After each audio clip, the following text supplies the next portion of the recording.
धाराशिवमध्ये रेशीम उत्पादक शेतकऱ्यांकडून रेशीम अनुदानाची रक्कम काढण्यासाठी अधिकारी लाच घेत असल्याचा व्हिडिओ व्हायरल होतोय।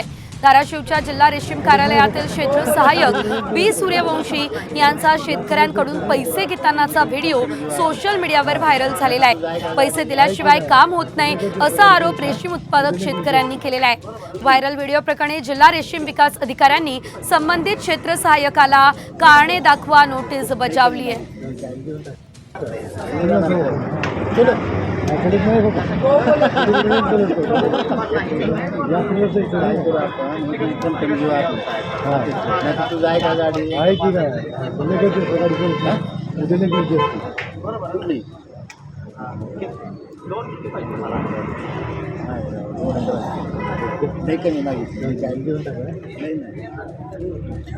मी वरिष्ठ म्हणजे कार्यालयाशी संपर्कात होतो आणि त्यानुसार ते संबंधित कर्मचाऱ्यांना मी त्या व्हिडिओ संदर्भात विचारणा केलेली आहे।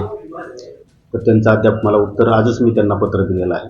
त्यांचं उत्तर अपेक्षित आहे। ते उत्तर आल्यानंतर त्यांच्यावर योग्य ती कारवाई करण्यात येईल असं आमचं ते आहे। त्याचं उत्तर प्राप्त झाल्यानंतर त्यावर बोलणं उचित होईल असं मला वाटतं।